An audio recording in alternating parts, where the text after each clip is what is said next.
آج کی گفتگو کا موضوع تخصصات نبوی صلی اللہ علیہ وسلم ہے۔ حضور پاک صلی اللہ علیہ وسلم کی وہ خصوصیات جو صرف آپ میں موجود تھی، آپ کے علاوہ کسی اور ہستی نبی و رسول میں وہ خصوصیات نہیں موجود تھیں۔ سب سے پہلے یہ کہ نبی مہربان صلی اللہ علیہ وسلم نے خود ارشاد فرمایا کہ اللہ رب العزت نے مجھے 6 چیزوں کی وجہ سے حضرات انبیاء کرام علیہ السلام پر فضیلت بخشی ہے۔ فرمایا کہ فضلت علی الانبیاء ب6، ان 6 چیزوں میں پہلی چیز اعطیت جوامع الکلم، مجھے جامع قسم کے کلمات عطا فرمائے گئے ہیں، ایسے جامع کلمات کہ جس میں الفاظ بہت تھوڑے تھے لیکن معنی بہت زیادہ تھے، الفاظ میں مختصر سے جملے لیکن معانی کا ان کے اندر سمندر پنہا تھا۔ الفاظ قصیرۃ ومعانی کثیرۃ، یعنی الفاظ بہت کم ہوں گے لیکن معنی بہت زیادہ اس میں ہوں گے۔ اسی طرح آپ نے فرمایا کہ اختصر لی اختصارا، یہ مختصر کے اندر کئی چیزیں اور بھی موجود تھیں۔ فرمایا کہ میری امت کی عمریں اللہ نے بہت کم رکھی اور ان کی تعداد بہت زیادہ، پھر میری امت کو قبر میں بہت تھوڑا ٹائم رہنا پڑے گا اور پھر وہاں سے نکل کر اللہ کے سامنے سب لوگوں کے ساتھ یہ بھی جمع ہو جائیں گے۔ فرمایا کہ ان کے اعمال کے اعتبار سے بہت چھوٹے اعمال کریں گے لیکن اللہ رب العزت اس کا اجر بہت زیادہ عطا فرمائیں گے۔ مثلا رمضان المبارک کے آخری عشرہ میں ایک رات جسے شب قدر کہتے ہیں، وہ اگر کسی کو حاصل ہو جائے تو اس ایک رات کی عبادت کا اجر و ثواب 80 سال کی عبادت سے زیادہ ہے۔ اب یہ خصوصیت حضرت رسول اللہ صلی اللہ علیہ وسلم کی تھی کہ امت کو ان کی وجہ سے تھوڑے عمل کا بہت بڑا اللہ نے اجر عطا فرما دیا۔ جناب رسول اللہ صلی اللہ علیہ وسلم کا دور نبوت بہت کم رہا، مطلب 23 سال کا عرصہ ہے۔ ان 23 سالوں کے اندر دین اسلام کو عرب سے نکل کر عجم تک پہنچا دیا گیا اور اس کے اثرات پھیلتے ہوئے پوری دنیا پر پہنچے ہیں۔ تو یہ معنی تھا کہ میرے لیے چیزوں کو مختصر کر دیا گیا، اور بعض کلمات تو آپ کے ایسے بھی تھے جو ہیں تو مختصر سے جملے لیکن اس کے اندر زندگی بھر کے مسائل کا حل موجود تھا۔ مثلا حضرت امام بخاری علیہ رحمہ اپنی بخاری شریف کے ابتدائی میں یہ روایت لاتے ہیں کہ انما الاعمال بالنیات، کہ اعمال کا دار و مدار نیتوں پر ہے۔ اب یہ ایک مختصر سا جملہ ہے لیکن پوری زندگی کے تمام مسائل اس کے اندر شامل ہیں۔ آپ عبادات کر رہے ہیں تو آپ کی نیت کا اعتبار ہوگا، آپ سخاوت کر رہے ہیں آپ کی نیت کا اعتبار ہوگا، آپ عمل جہاد میں جہاد کے اعمال میں شامل ہیں آپ کی نیت کا اعتبار ہوگا، آپ آرام کرنے لگے ہیں تب بھی آپ کی نیت کا اعتبار ہوگا، آپ کسی کے ساتھ ہیلپ کرنے لگے ہیں تب بھی آپ کی نیت کا اعتبار ہوگا۔ آپ دیکھیں کہ ایک مختصر سا جملہ پوری زندگی کے تمام مسائل کو شامل ہے۔ یہ معنی تھا کہ اللہ نے مجھے مختصر کلمات عطا، بڑے جامع قسم کے کلمات عطا فرمائے۔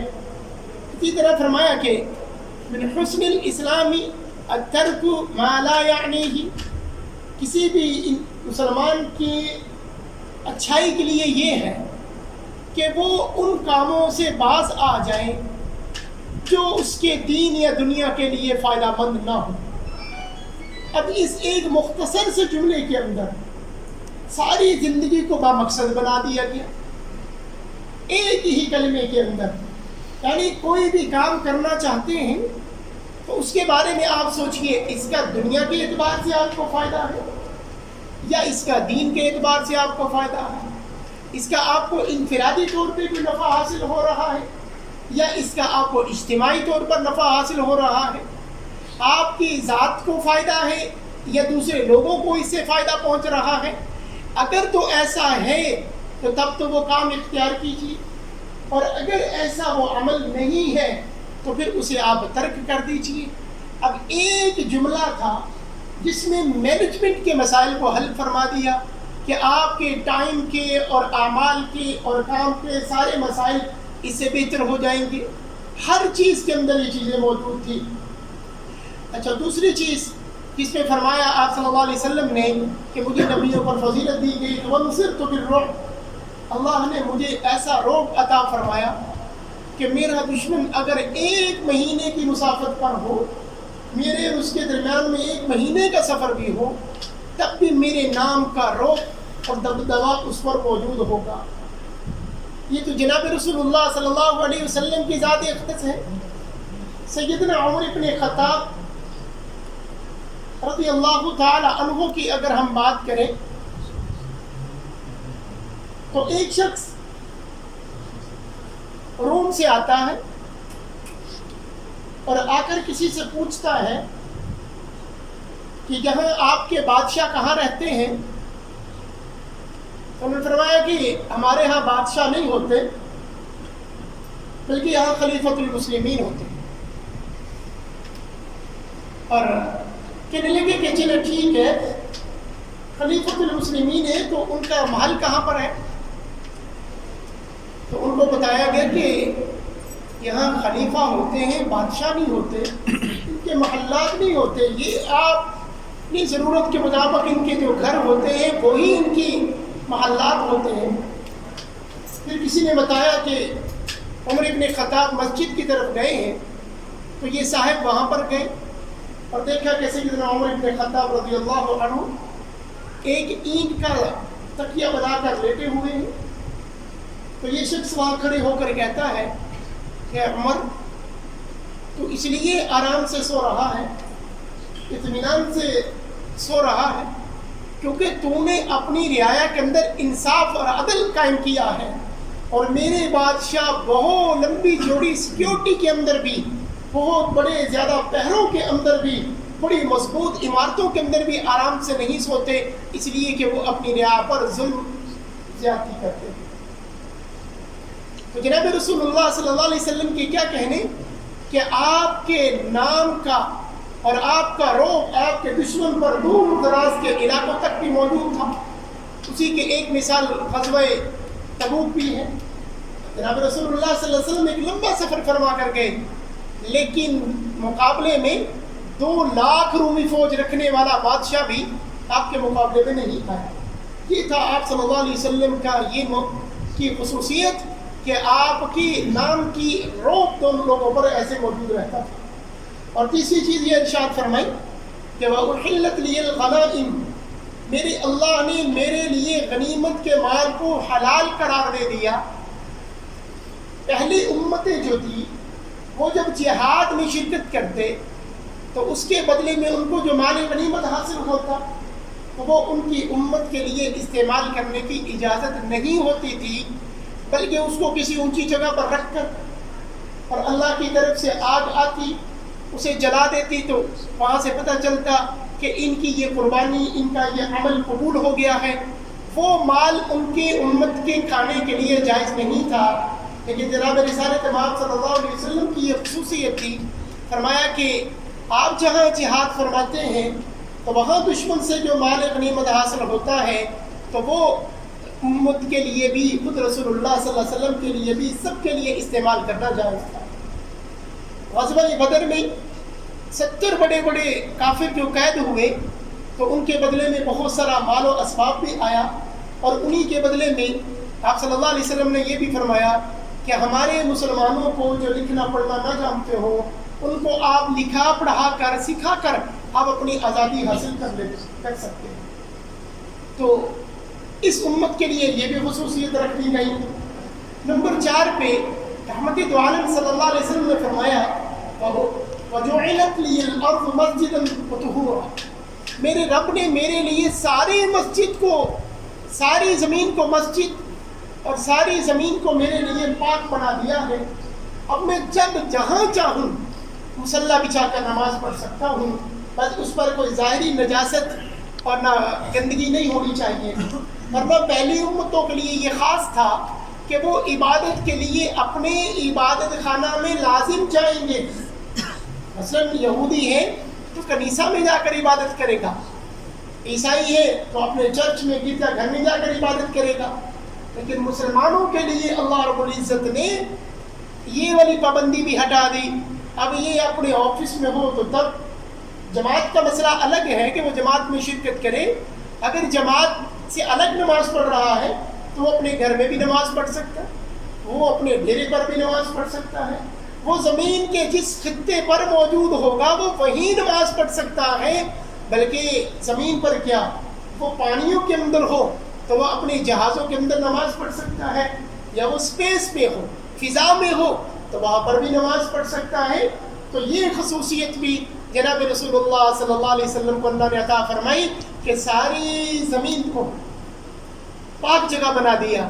اور یہ بھی فرمایا کہ اگر پانی نہ ہو، پانی دستیاب نہ ہو، اس کی جو شرائط ہیں تیمم کے لیے وہ اس میں پائی جا رہی ہو، تو تیمم کر کے اسی مٹی سے جس میں ظاہری طور پر کوئی گندگی موجود نہیں ہے، اس پاک مٹی کے ذریعے آپ ہاتھوں کو لگا کر چہرے پر اور اپنے بازوؤں پر اس کو ہاتھوں کو پھیر لیں تو یہ آپ کے لیے پاک ہو جائیں گے، وضو سے بھی اور غسل سے بھی. اگر غسل کی ضرورت تھی تب بھی تیمم، اگر پانی نہیں ہے اور اگر وضو نہیں ہے تب بھی تیمم، تو آپ پاک ہو کر اس سے عبادت کر سکیں گے. 5ویں چیز جناب رسول اللہ صلی اللہ علیہ وسلم نے ارشاد فرمایا کہ وَأُرْسِلْتُ إِلَى الْخَلْقِ كَافَّةً، مجھے اللہ نے ساری کی ساری خلقت کی طرف نبی بنا کر بھیجا، سارے انسانوں کی طرف، سارے جہانوں کی طرف. اور قرآن کریم نے اسی کو ارشاد فرمایا قُلْ يَا أَيُّهَا النَّاسُ إِنِّي رَسُولُ اللَّهِ إِلَيْكُمْ جَمِيعًا. پیغمبر اعلان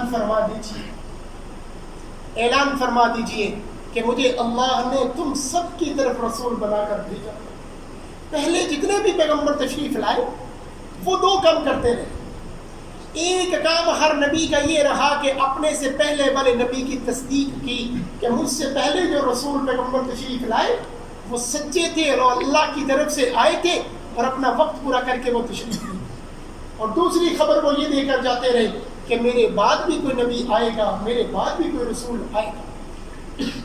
لیکن جب رسول اللہ صلی اللہ علیہ وسلم کے آنے کا وقت تھا تو ان سے پہلے جناب عیسیٰ علیہ السلام تشریف لائے. آپ نے بھی 2 ہی کام کیے. فرمایا کہ مجھ سے پہلے جو پیغمبر بنی اسرائیل آتے رہے سب کے سب سچے نبی تھے، لیکن میرے بعد اب جو آنے والی ہستی ہیں وہ اس طرح سے نہیں بلکہ وہ مخصوص طریقے سے فرما کر گئے وَمُبَشِّرٌ بِرَسُولٍ يَأْتِي مِن بَعْدِ اسْمُهُ احمد، کہ میرے بعد جو ہستی تشریف لائے گی ان کا نام نامی اس میں گرامی احمد ہوگا، یعنی محمد رسول اللہ صلی اللہ علیہ وسلم تشریف لائے گی. اب رسالت مآب صلی اللہ علیہ وسلم بھی تشریف لائے تو آپ نے آ کر بھی 2 ہی کام کیے. پہلا کام یہ کیا کہ مجھ سے پہلے جتنے نبی اور رسول آئے سب اللہ کی طرف سے سچے تھے، اللہ نے سچے نبی ان کو بنا کر بھیجا، لیکن اب میرے بعد کوئی نبی نہیں آئے گا، اس لیے اب میرے بعد قیامت ہی آئے. تو یوں حضرت رسول اللہ صلی اللہ علیہ وسلم کو اللہ نے ساری خلقت کی طرف نبی بنا کر بھیجا. حضور کی نبوت عام ہے اور باقی نبیوں کی خود نبوت خاص ہیں، مخصوص علاقے کے لیے، مخصوص قوم کے لیے، مخصوص دور کے لیے. رسالت مآب صلی اللہ علیہ وسلم کی نبوت عام ہے، وہ قیامت تک کے انسانوں کے لیے. اور آخری چیز جناب رسول اللہ نے جو فرمایا وَخُتِمَ بِهِ النَّبِيُّونَ، مجھے اللہ نے خاتم النبیین بنا کر بھیجا ہے. یہ میری خصوصیت ہے، میرے علاوہ اللہ نے کسی اور نبی کو یہ خصوصیت عطا نہیں فرمائی.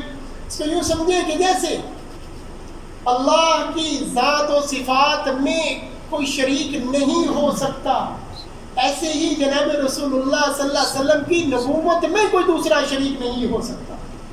جیسے جناب آدم علیہ السلام سے پہلے کوئی نبی اور رسول نہیں تھا، اسی طرح جناب رسول اللہ صلی اللہ علیہ وسلم کے بعد قیامت تک کے لیے کوئی نیا نبی پیدا ہو کر نہیں تشریف لائے گا. رسالت مآب صلی اللہ علیہ وسلم آخری نبی. اس پر قرآن کریم کی بہت ساری آیات مبارکہ اور جناب رسول اللہ صلی اللہ علیہ وسلم کی بہت ساری احادیث مبارکہ، اس پر حضرات صحابہ کرام کا اجماع. اسی بات پر پاکستان کے آئین میں قانون بن چکا کہ جب جناب نبی کریم صلی اللہ علیہ وسلم اللہ کے آخری نبی اور رسول خاتم النبیین ہیں، آپ کے بعد کسی کی نبوت، کسی کی رسالت کا کوئی اجرا مانے تو وہ دائرہ اسلام سے خارج ہوگا. بس ایک بات یہ کہ باقی نبیوں کو اللہ کا نبی اور رسول ماننا ضروری ہے. باقی پیغمبروں کے لیے ان کی رسالت کا اقرار ضروری ہے، لیکن حضرت محمد صلی اللہ علیہ وسلم کے لیے آپ کی نبوت کا اقرار کرنا بھی ضروری ہے اور آپ کو اللہ کا آخری نبی ماننا بھی ضروری ہے. حضور کو اللہ کا رسول تو کوئی مانے، لیکن حضور کے بعد کسی اور کے نبی کے آنے کو بھی مانے، حضور کو آخری نبی نہ مانے تو اس کے لیے اسلام مکمل نہیں ہوتا، وہ اسلام میں داخل نہیں ہوتا. اللہ رب العزت نے جناب رسول اللہ صلی اللہ علیہ وسلم کو جو تخصصات، جو خصوصیات عطا فرمائی اور اس کا سراسر فائدہ امت کو پہنچ رہا ہے، اللہ کریم اس پر ہم سب کو عمل کی توفیق نصیب فرمائے. وآخر دعوانا الحمد للہ رب العالمین.